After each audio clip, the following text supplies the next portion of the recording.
Louis and I are the New Deal kids, and if you don't know what the New Deal is, please Google it. It will tell you a little bit about President Roosevelt and his plan for our country in the mid-1940s.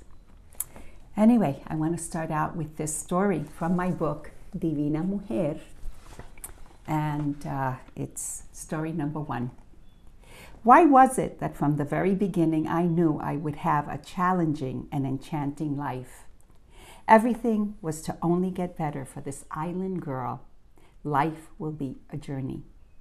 My early experiences on the farm in Puerto Rico introduced me to the world of beauty and the magic of nature, and colonial attitudes of being female, dark-skinned and kinky-haired. My migration to New York City, joining the hundreds of thousands of Puerto Ricans that came to the U.S. in 1949, to its cold concrete jungles juxtaposed to its affluence and good living, offered me new possibilities and made me thick-skinned. My family, my caretakers, my neighborhood, my friends, my churches, my teachers all served to nurture me as I moved forward.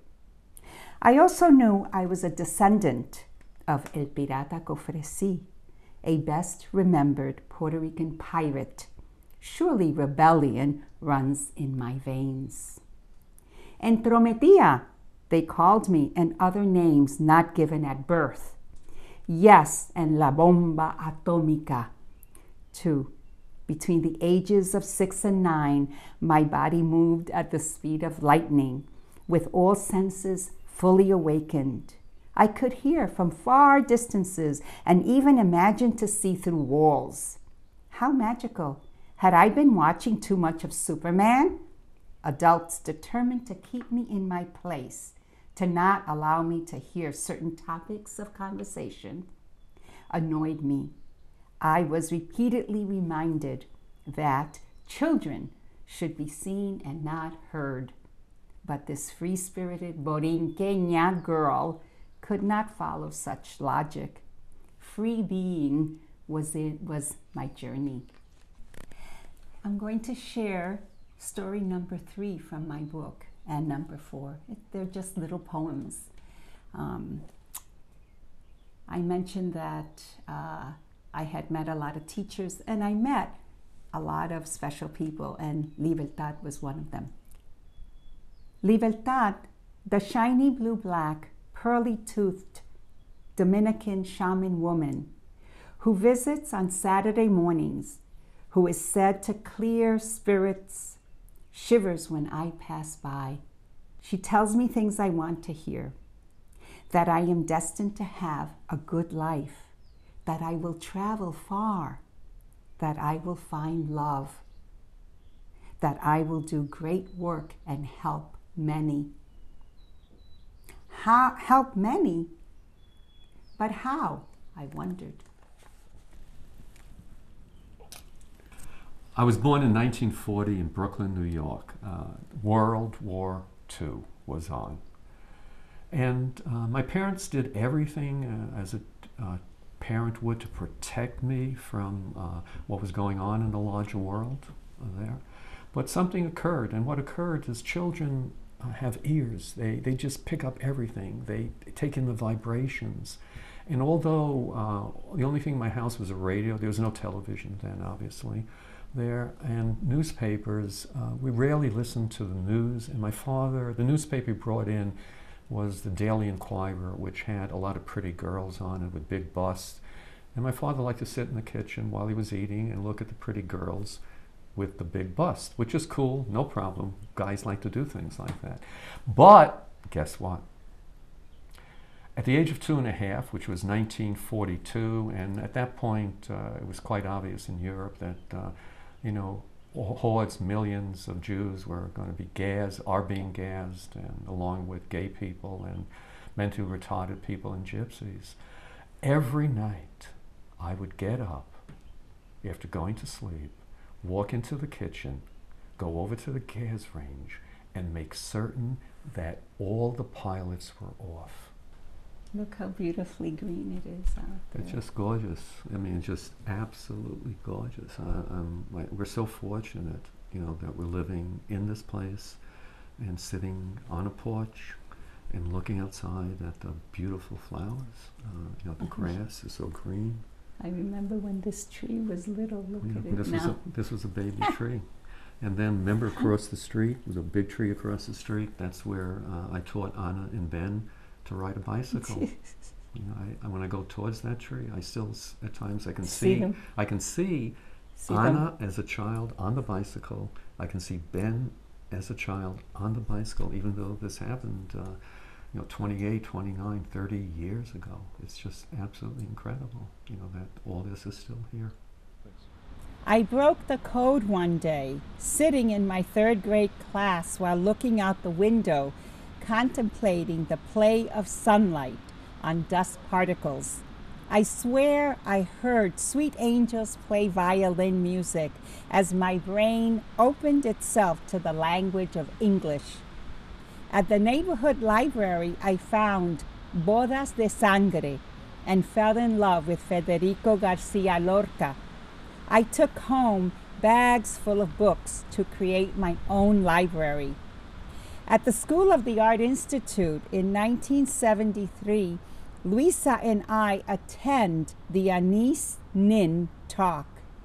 The literary goddess stands motionless at one end of the stage behind the podium, dressed in a black, fitted gown from neck to toe, as if encased in a sarcophagus. She whispers. Only her lips move. The audience is breathless. We've read her diaries and sit in awe. What does she teach us? There is no stigma to being in therapy. Afterwards at lunch, Luisa announces that she and her husband are returning to Spain at the end of the semester. She insists that I must visit. She did not have to repeat herself, as I instantly visualized myself already there.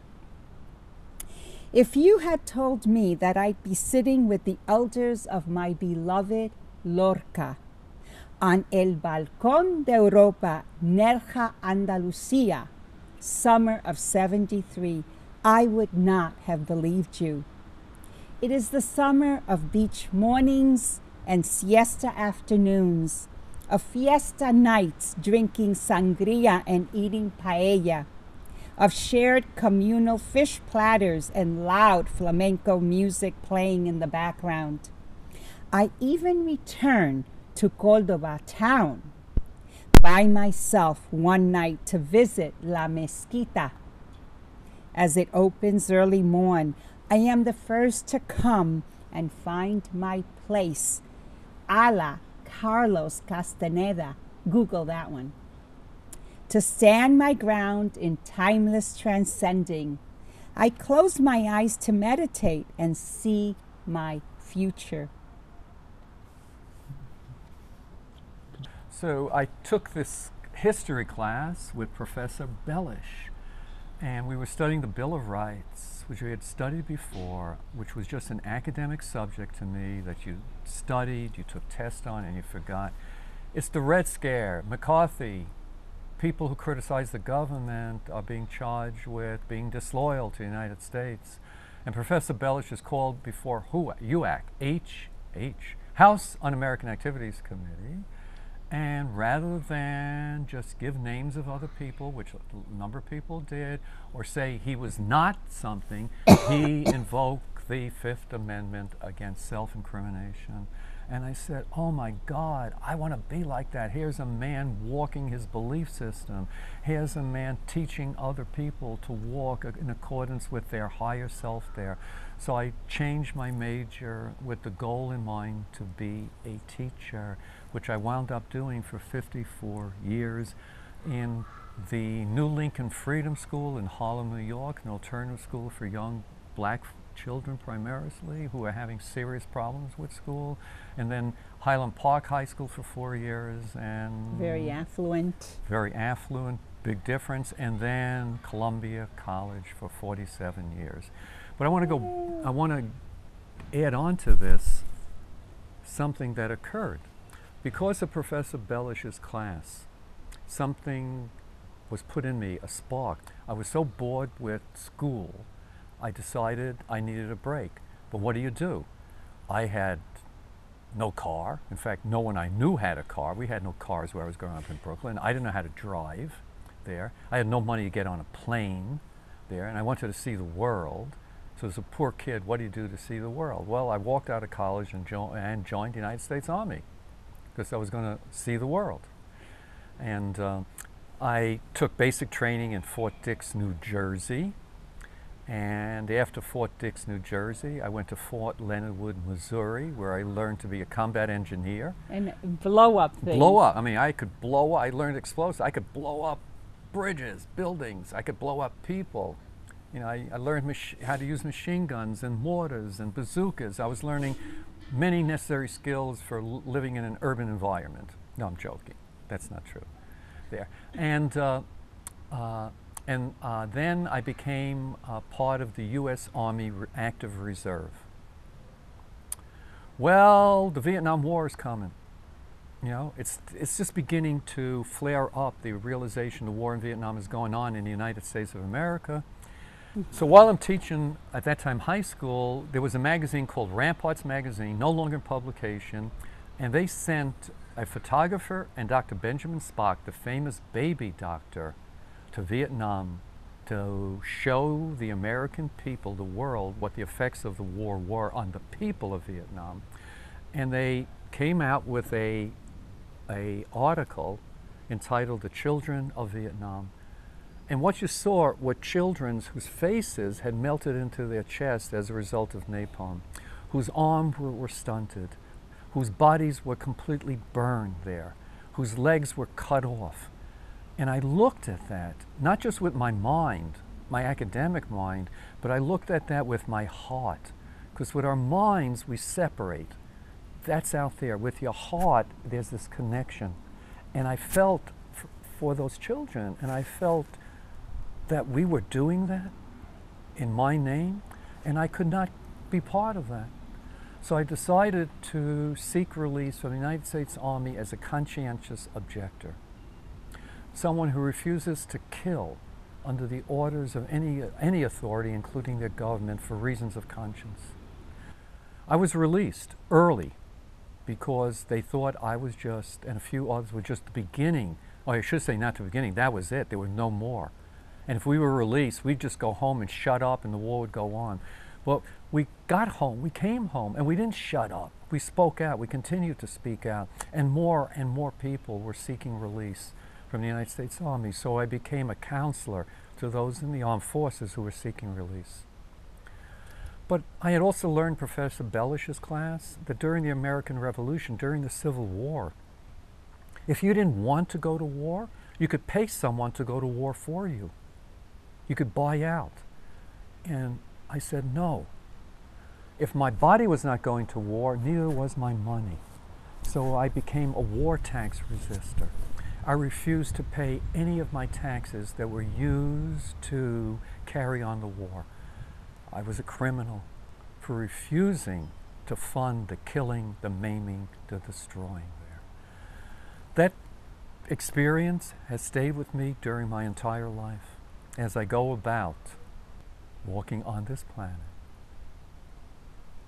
in the spirit of peace and justice and the human family. We met at Columbia College. Linda and George Bailey invited me to come to the talent show that night.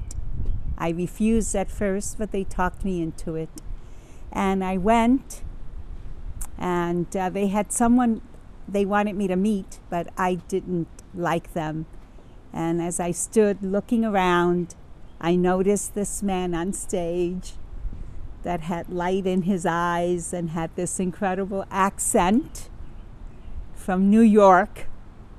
And I waited till all the women had left his side at the food table and rushed up to him and whispered in his ear, "Are you a nice Jewish boy from the Bronx?" And without turning his head, he said, "No, I'm a nice Jewish boy from Brooklyn." And that is the beginning of our relationship. I asked him my 20 questions and found out all this information. He was vegetarian, he meditated, he did yoga, he was employed, he did this and that. And I waited for him to make a move, but he was busy eating yogurt and looking up on stage. And finally, after I waited and waited, and the program was the program was over, he turned to me and he said, "Would you like to have dinner with me on Sunday?" And I was so happy. And the rest is history. My story: a girl walks into a room, a child. Now remember, I'm a child too, and I look at her, and I'm fascinated by this other child in my class. I don't know why I'm fascinated.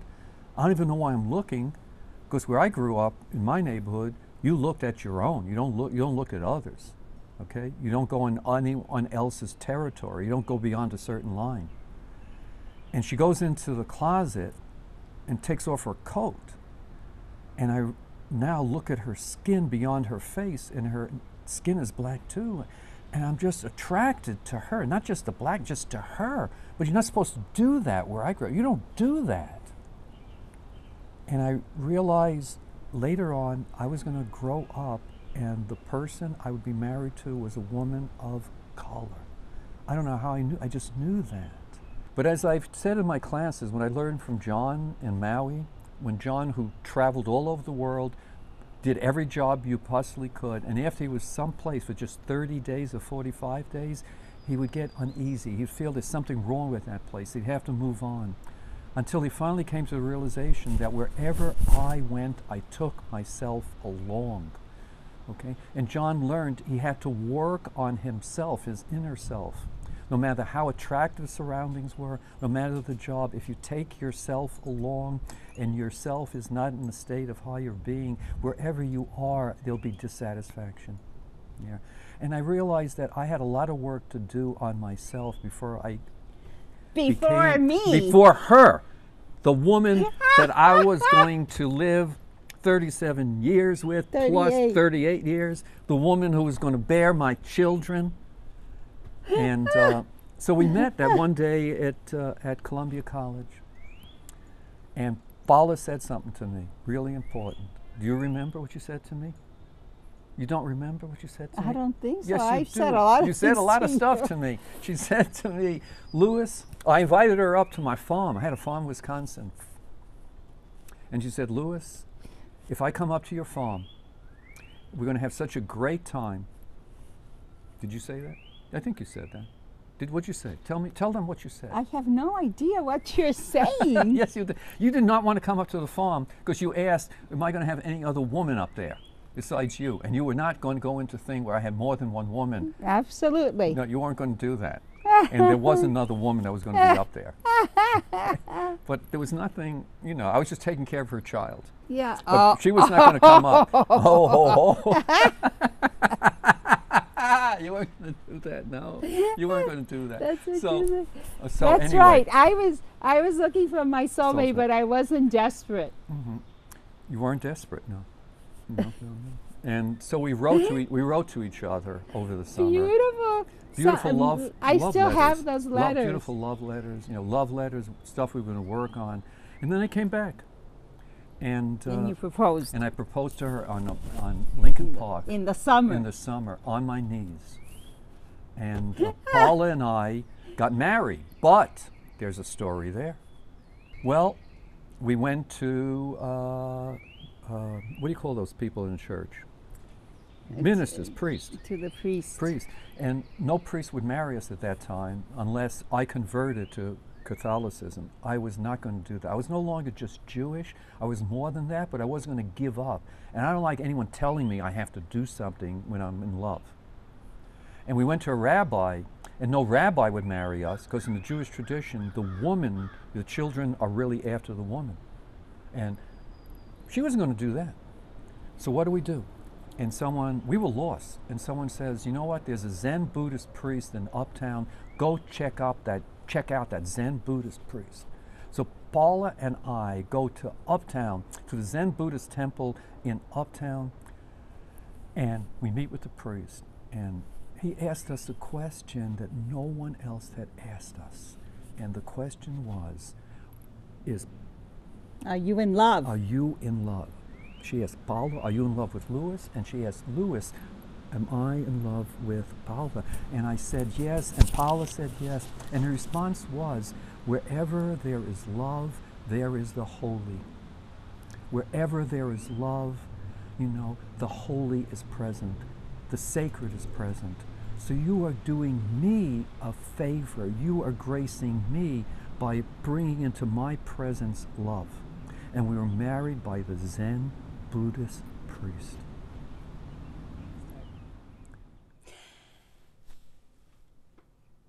My mother was a follower of a philosopher called Allan Kardec. And from a very early age, I believe that I was being taught. She was really my mother was my first spiritual teacher. But it also, I would hear her say that grandfather was a very spiritual person, although he had other sides to him too. And so I'm beginning to think that, well, she likes to think that she comes from a long line of people who were very spiritual. He was a believer, she says.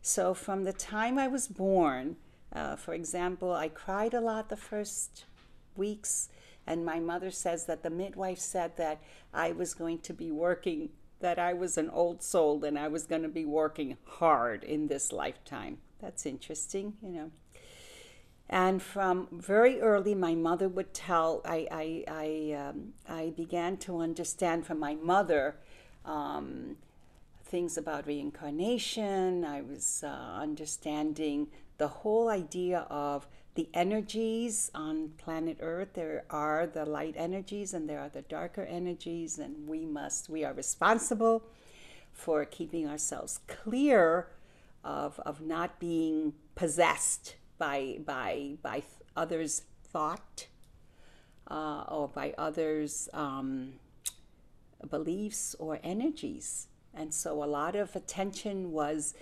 given to clearing the aura, keeping clearing the self. My mother was, every Saturday she incensed. She went around the house with incense, and she talked to her angels and she was a great believer in the saints, of course. She kept an altar. She prayed every day at her altar.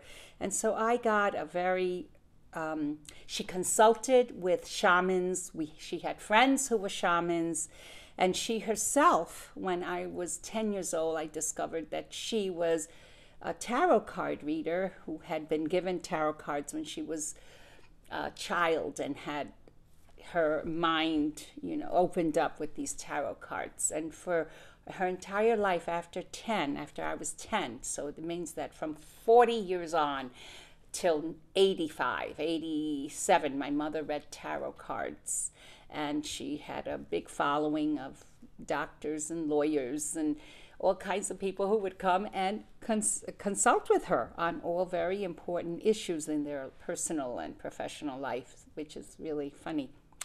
So I grew up in this household where spirituality was very important and Eastern thought.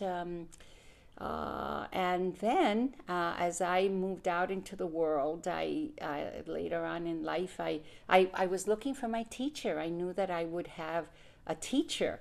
And I went around, I met many teachers. I learned a lot of things from many of my teachers, and started doing yoga in 74, when I was in graduate school, which was very helpful to me.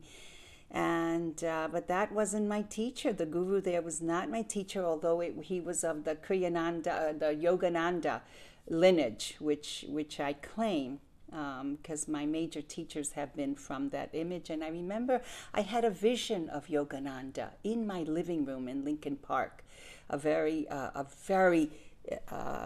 energetic vision where I actually saw him in my living room. So I knew there was a connect, but I know also that I learned a lot from that lineage. Then I met. I went to Mexico to fast, and when I came back, I needed a build-up, and I sought a nutritionist, and found out that she was my teacher, and she taught me what I needed to learn to do, what I needed to learn, how I needed to live my life for the last body of work that I would do, which would be the last 30 years of my life working. And not 30, yeah, 30 years of my life working. And I learned from her. And she knew, you named the person and she knew it. In fact, she called Kriyananda fatty. She had treated him, given him food, a special diet. And you would name the person and she knew them. And she was an amazing person. But she was a doctor. And she was not perfect. She was racist. I was the only dark-skinned client that she ever saw. And she was a Republican. So it was so incredible. But she was my teacher, and she taught me things. And even after she died, she came back to me in a dream and said, "You and Louis have to go into family therapy." And guess what? That family therapy really was very important for us, to learn some new ways of handling each other and handling our children together, because we had different ways, different philosophies of parenting, even though, Anyway, so that's basically it. I learned yoga. I learned through Kriyananda, who was my wonderful astrology teacher and yoga teacher, yoga philosophy teacher. Becky Love, who's my daughter's godmother. She's now about 100 years old and taught many of the yoga teachers at one point. She was the key person in Chicago teaching yoga teachers. And I learned a lot from her. And then through her and other, not through her, but through other people, I met Dr. Kern, who was my teacher. And anyway, so I've been very lucky, and I have had many teachers, and I have always, because of the work that I do, working with many different kinds of people, either in families, individuals, or in groups, I've had to kind of collect teachings. Collect understandings, collect ways of managing myself through the world and managing others, and doing very difficult work with all kinds of problems with children, families, groups, all kinds of things. So that's pretty much it, I think. Huh? Oh, and my greatest teacher that I have totally forgotten to mention is my guru, Lou. My beloved husband, who I was destined to meet, and I learn from him every day, a few times a day, and he learns from me also. Yeah. As I look back upon my life, in terms of my spiritual journey, what stands out for me is that at the age of 25, I was introduced to a teacher that has been with me ever since. And this teacher made me realize that there's more to existence than everyday existence. There is a mystery out there that we are if we wish to, I should say, to explore and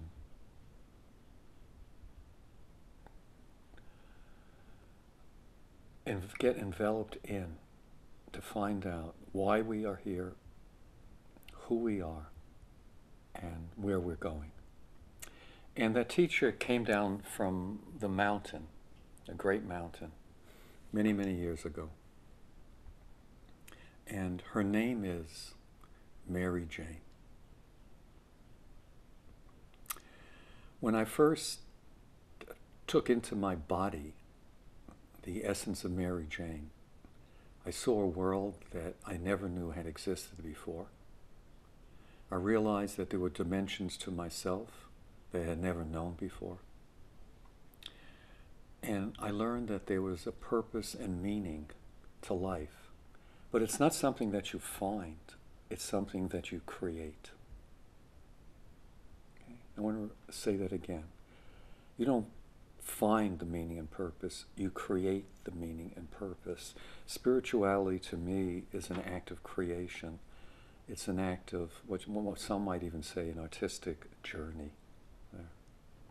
So that teacher has taken me to so many places. And what I mean by taken me, it's like she is a key and I have many doors within me.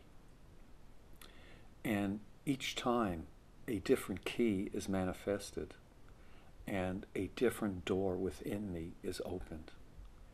And I explore the realms of what it means to be a human being, what it means to be a father, what it means to be a husband, what it means to be a teacher, what it means to be a lover of the earth. My spirituality, at least this time around, is very much bound with the journey of my fellow human beings and the journey of this incredible place we exist on called Earth. I've learned that heaven is not a place you go to. Heaven is a place that is here all the time if we're only to open up our eyes, open up our heart, open up our mind, and let us be revealed to the glory and beauty that exist every moment of the day. Some years later, I was on a beautiful place in Maui, my brother's place on Maui, and I was walking amidst the trees and the flowers, the sky above, and I was looking at a tree. And I was just transfixed by that tree. And out of the tree came this woman. Out of this tree. And adorned with silver and gold, the most beautiful clothes. She had like 6 arms and hands. And she was like in a kind of position where she was slightly bent there down, and she looked at me and I looked at her, and I couldn't believe my eyes. I couldn't believe my eyes, and the reason I couldn't believe my eyes because I was using my mind to look through my eyes rather than just experience what was there. And when I let my mind go and I allowed myself to just be in the experience, I came to the realization that she wanted me to dance with her. So we began to dance and dance and dance and dance and dance. And I was just lost in this joyous time. This time that I felt connected with all of existence once again. And after dancing for a few moments, we looked at each other and she once again merged with the tree. That reaffirmed to me that spirituality is everything that exists.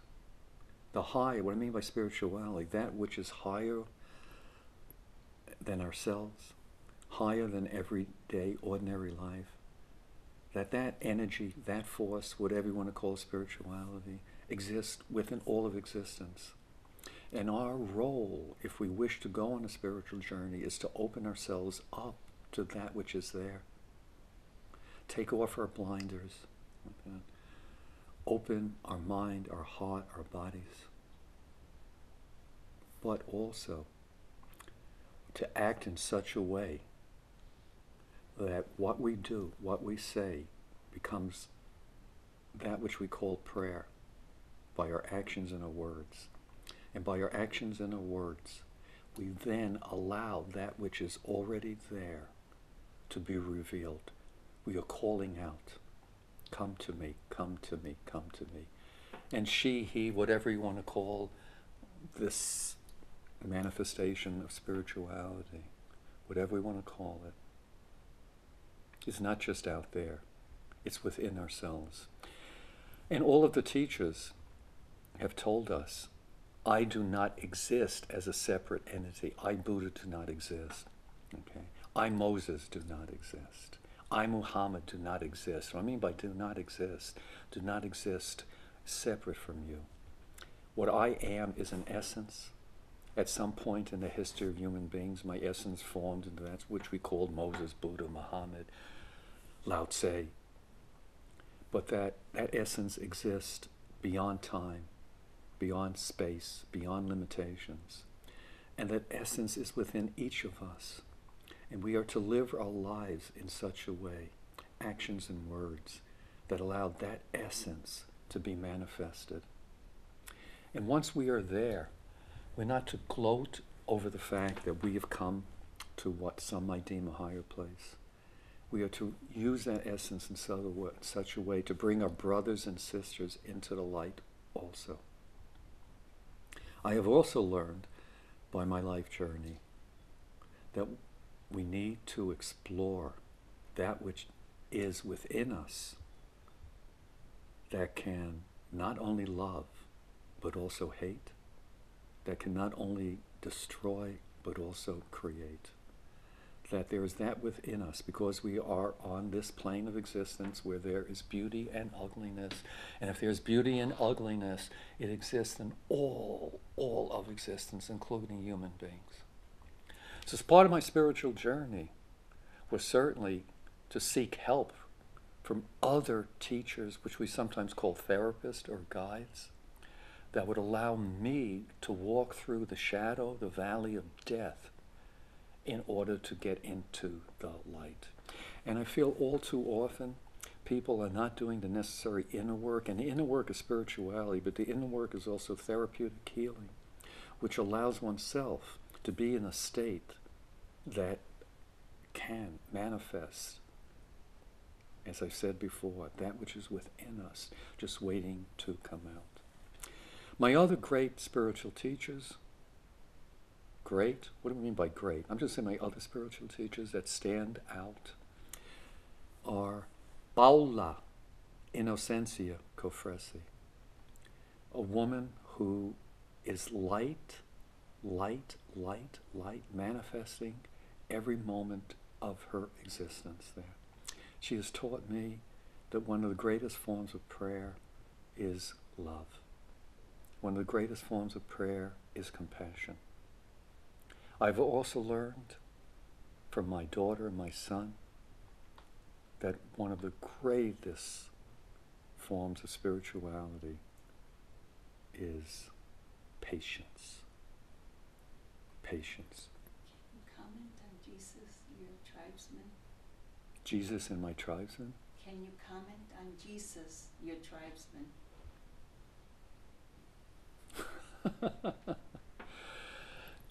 Jesus. You didn't include him in the list, that's why. Oh, I'm sorry. Yes, my guide, my wife has just told me that I have not mentioned Jesus, Jesus. Jesus. Jesus. Jesus. Jesus. Jesus. Jesus. Jesus. Feed the world. Better than going to church. Feed the world. Okay. Better than going to the synagogue. Realize that each human being is your brother and sister. Okay. rather than going to the synagogue or the temple or the church. Work to bring about a more just world here. My other great teacher is what we call nature.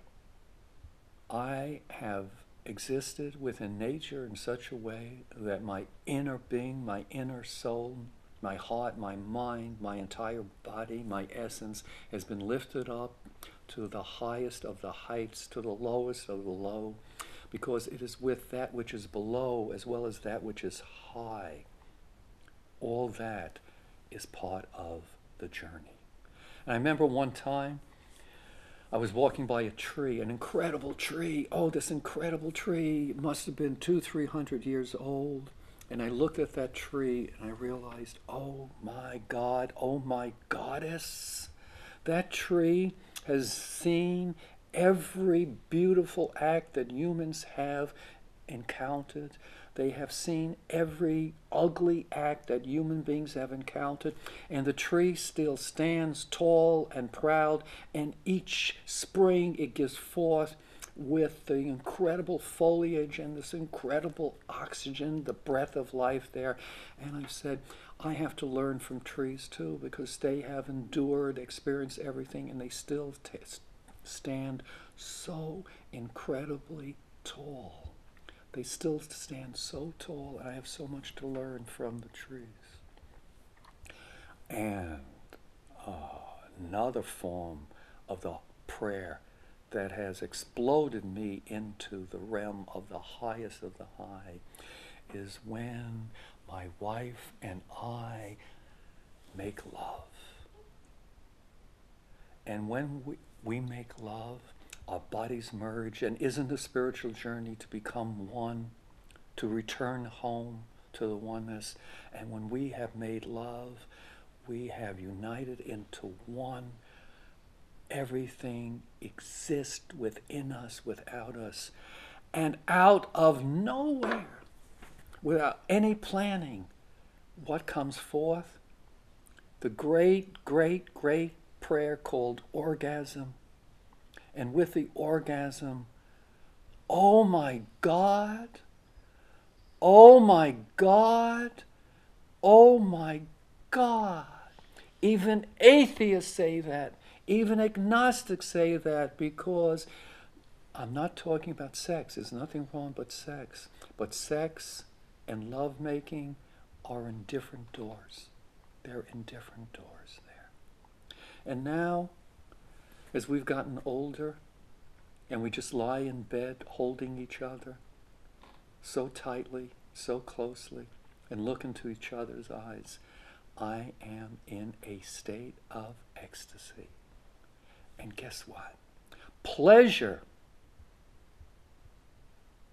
not just pain, but pleasure is one of the keys into the doorway of the light of that which we call spirituality. All too often we have seen withdrawal, pain, flogging yourself there, going away from your children, going away from your loved ones. Pain has its place. Pleasure also has its place as a form of prayer. My last spiritual teacher, what I mean by last, I say last because next week is my last formal week of teaching at Columbia College. And I have learned so much, I have grown so much from my students. They have opened me into the possibilities that I didn't know existed within me. And among them have been this young man who came into my life from Lebanon called Carl, and this young woman who came into my life from this place called China, called Yudi. They have touched me in such a magnificent way, as so many other students have done.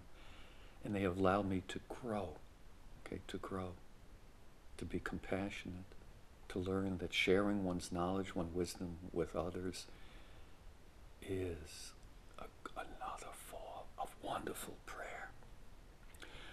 So, as I enter the last stage of my life there, I have been graced by being on this place called Earth, which is also heaven, if we were only to open our eyes and allow the love within our hearts, within our stomach, within our knees, our eyes, our hair, to be freed and walk over with arms open and embrace the gifts of being alive.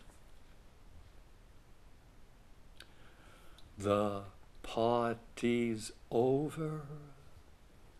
Take off your makeup. It's time to break up. It's been a great journey called life. Bye-bye. Okay. You made me cry. Oh. That was great. I love it. That was beautiful. Thank you. That was All right. beautiful.